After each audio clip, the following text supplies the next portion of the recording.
You know, one time,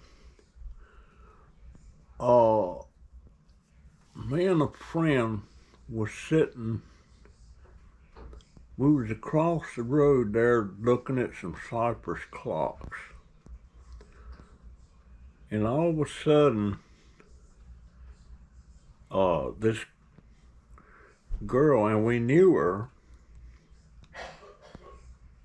and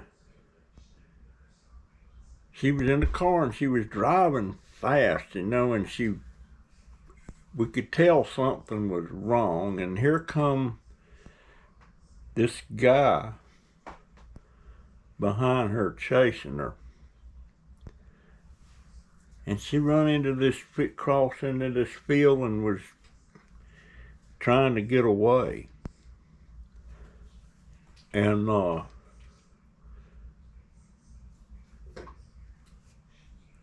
he and she got stuck out in this field. It's like a pasture. She got stuck. And he caught up with her and he started dragging her out of the car, and there was a lot of screaming and hollering going on. And me and my friend's name was Earl Holloway. And boy, what a sleazeball he turned out to be. But anyway, we took off over there. Except what we should have done is just call. Well, we didn't have cell phones back then.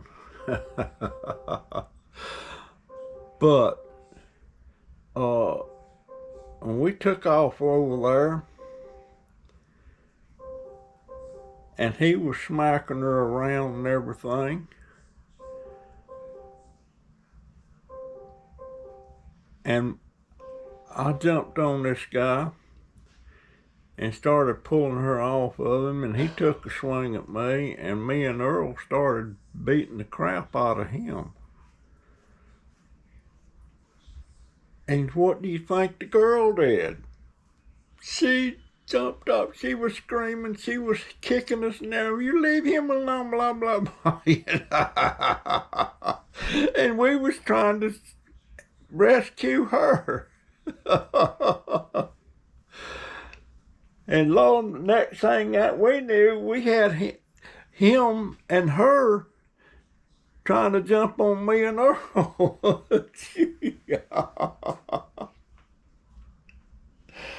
And we got a couple of good licks in, and we just took off and left it.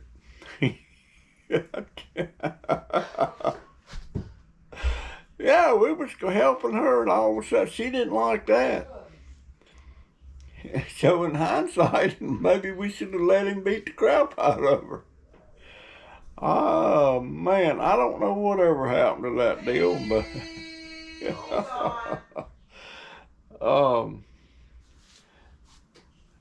but yeah, if we'd have had a cell phone, I guess we could have called the police. I don't know. But they got all lovey-dovey, I guess, and we seen her get in the car, and he pushed her off, and then he got in the car and they left. Man. And Earl, that rascal, I showed him how I had a little side business going. There was about 2 years there that I wasn't doing nothing. And I started building that. Cypress clocks was real popular back in the late 70s and early 80s. And I started making these cypress clocks, and real glossy finish and all that stuff on them. And I was pouring maybe 20 or 30 of them a night. And so I taught Earl wanted to learn how to do that, and I taught Earl how to do that. And I can't remember the details about it, but somehow or another, and we started doing them together. We didn't have no formal agreement or contracts or anything like that, and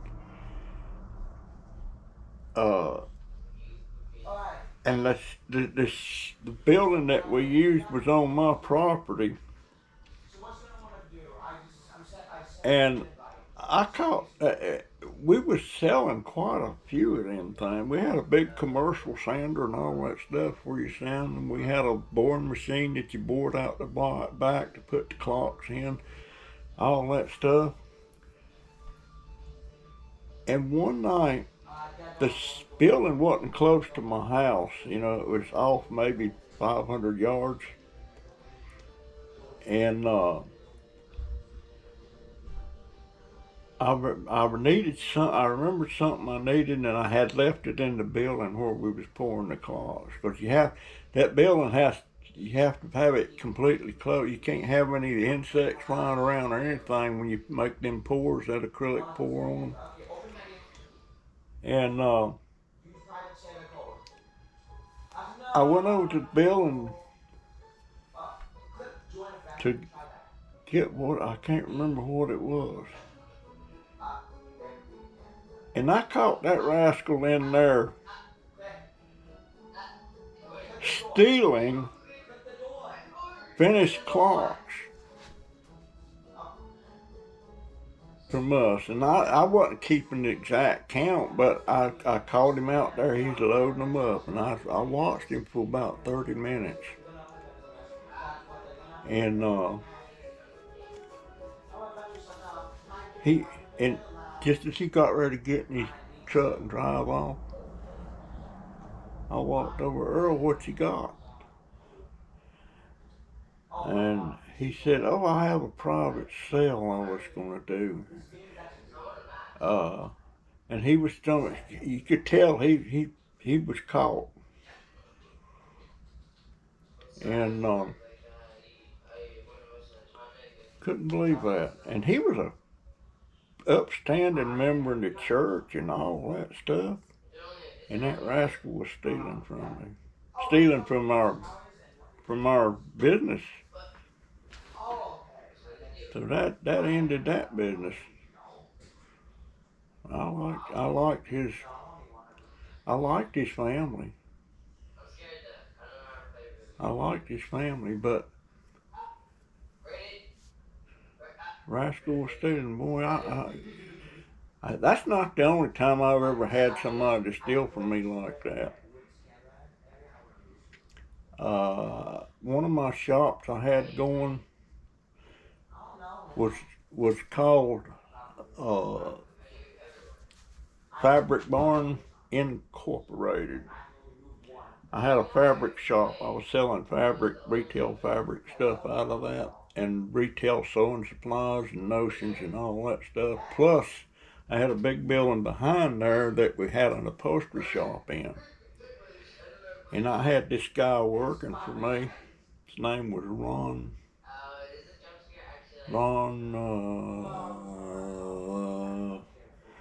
can't remember his last name now. Anyhow, he was working for me. And I got ready to close that business down. And I was so worried about him being without a job and everything. And he said he was thinking about trying to start a shop and everything. And I turned around there. I gave him, didn't charge him anything. I gave him a sewing machine, one of my air compressors, and some other miscellaneous tools and everything. And then after he left, and took the stuff, I got to doing the inventory of, what all I had left and comparing it to what I should have left and all that stuff. And it won't jiving. I was missing a lot of supplies, tack strips, cardboard strips, cartons of staples, extra staple guns I had and all that stuff, just a big run of stuff. And turns around, that sucker, I told him about a month ahead that I was going to close it up. And during that month, he was stealing stuff from me right and left. And uh,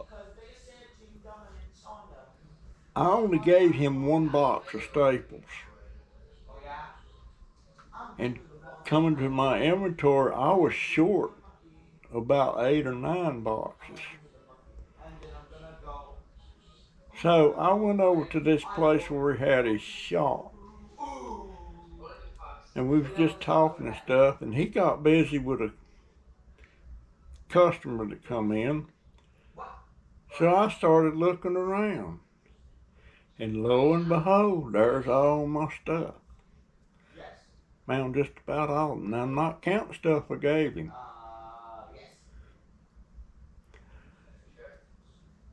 And he got done with the customer, and I called him on it then. He tried to tell me, no, I just bought that stuff. Yeah, he ain't bought crap. He stole that from me. But that's a problem when you got little businesses like that. You know, if you get a crooked employee in there, they can rob you blind. And he was sure getting a big run of stuff. And them boxes of staples, they was like, how much was it back then? I think about $5 or $6 a box. That was 10,000 staples. They're in sticks. They go in your staple gun when you're tacking fabric on and everything. Tack strips. He was getting a handful of tack strips out of there, and I couldn't take account on the tack strips, but I could tell it was more out of there than it should have been. Tacking strips, cardboard strips. He even got rolls of welt cord that goes with the sewing machines. He even got some of that. I didn't bother trying to take it back. Boy, I swear, I ain't got over that. I ain't got, and you know what? Me and my wife was wanting to close that business up. And we kept going longer than we should have because we didn't want the employees to have to go out and start looking for jobs. We was thinking of the employees, but he sure wasn't thinking of us. And there might have been some other stuff. Those G-bobbins that goes into sewing machines that we use, that's what they call them, a G-bobbin. There's JH bobbins. We use the G-bobbins. And them G-bobbins, those things, geez, they was upwards of, they might have been $6 a box. And I forget how many, I think it was a gross in a box. And you used a lot of bobbins on them machines. They were commercial machines. And the sewing machine I gave him, I could have turned around and even used, I could have turned around and sold that thing for $600 or $700. Used. Compressor wasn't worth that much. But boy, that rascal got us. And here I'm sitting there thinking, what a fool I've been, worrying about the customers. I'm worried about the employees. And I had 1, 2, 3, 4. I had 4 plus me and my wife. Man. He was an upholsterer. Thieving son of a, well, he's a thief. Okay, I'm done in here. I got my cabbage plants planted. I got my broccoli plants planted. I'm not going to. I'm gonna keep the tomatoes I've got, and I'm not gonna worry with them too much. But the main things I'm gonna go over this time and go around is the broccoli, the cabbage, and the pepper plants. Uh, is there anything else I'm gonna? Well, I'm gonna do the. I'm gonna do the.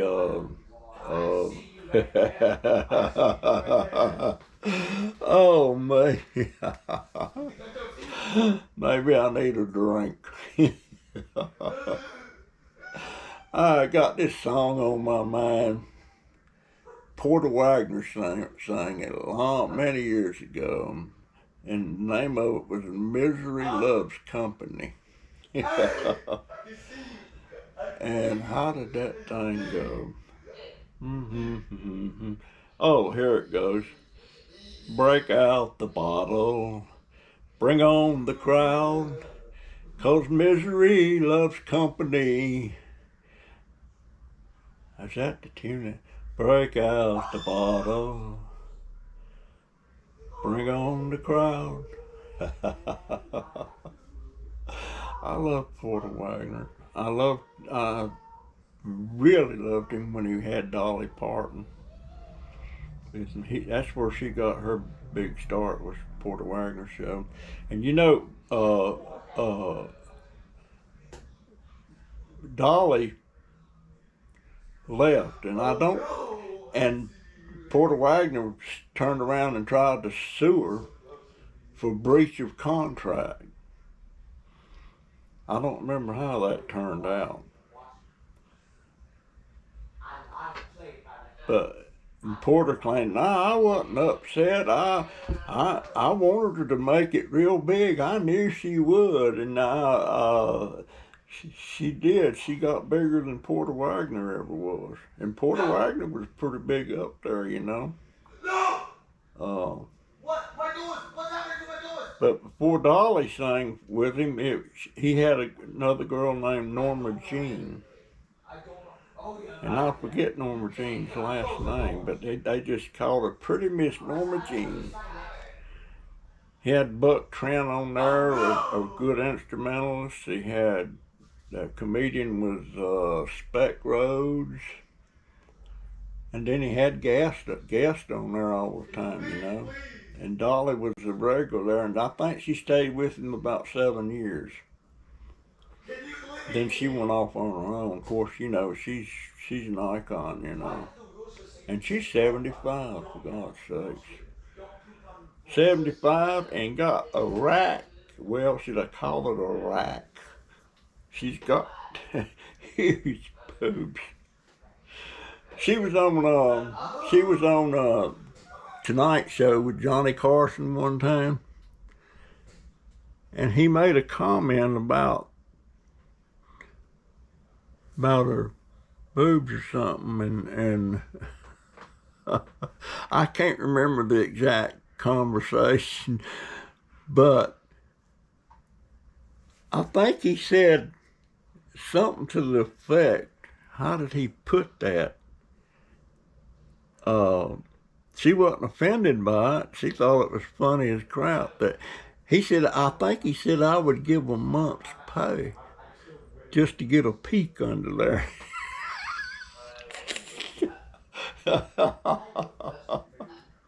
I love Johnny Carson. And he had another lady that comes on there pretty regular, was Joan Rivers. And Joan Rivers really got her big start going on the Tonight Show with Johnny Carson. But Joan Rivers wound up starting her own late show. It didn't make it, but when she did that, Johnny Carson never spoke to her again. Never wanted her. He was really mad.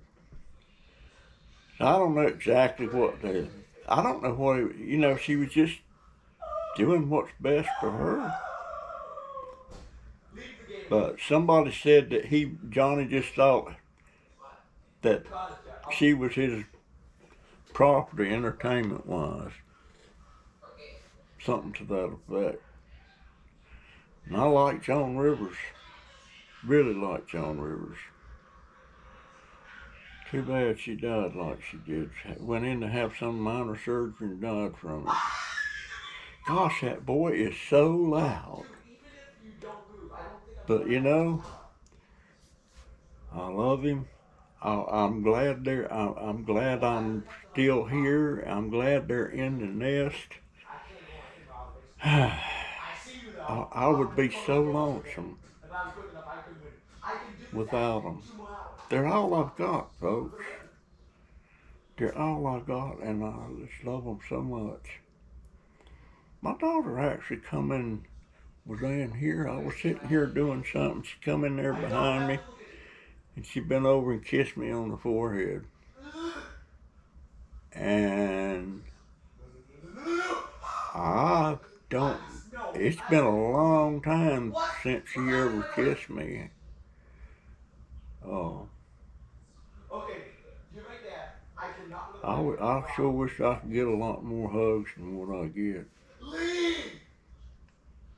But his voice is changing. It's getting. He still squeals. I tell him he squeals like a girl. He's my baby. Alright guys, I guess that's it for this video. That's my story and I am sticking to it. And Annie, my dear sister-in-law, she is #1 sister-in-law, and don't you forget it. And I ain't saying it because you got upset because I mentioned Gay and Reba being my favorite, but it didn't even occur to me. You're top of the heap. I don't even put you in that twos category. You are top of the heap, girl. And I love you so much. Yes, I do. Even if you did try to kill me with that Coca-Cola bottle that time. Oh, my Lord. Yes, sir, I love that little girl. Bless her heart. I think she's had a hard life, to tell you the truth. Maybe harder than mine. One time she was about 15 or 16. Me and Steve is her younger brother.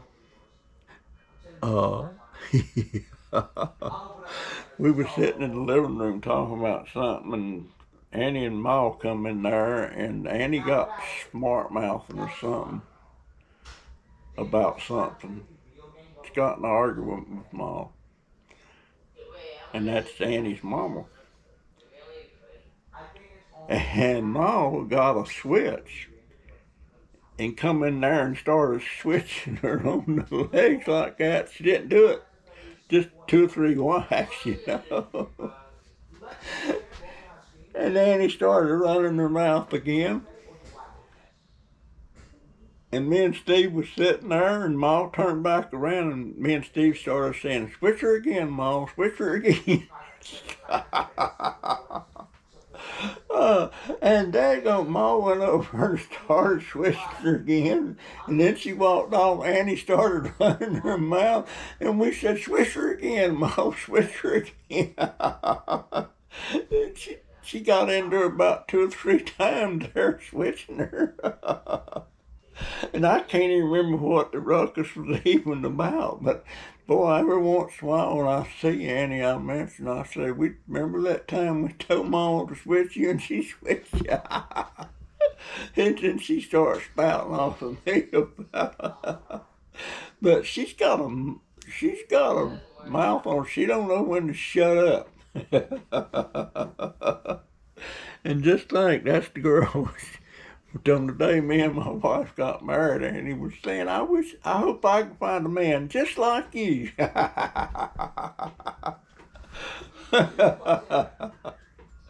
Just like me.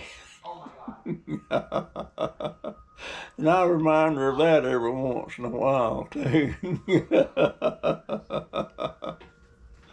"Switch her again, Ma, switch her again." Yeah. Gosh, Jay. Oh my goodness. Switcher again, Ma. And Ma believed in them switches. I believe. I never seen her switch. I think seen her switch Steve one time, but the others, they were all grown up when I come on the scene. The only ones at the house then was Chloe, Annie, and Steve. And I had a friend down in Florida, in Jacksonville, and I was staying in touch with him, and I invited him to come up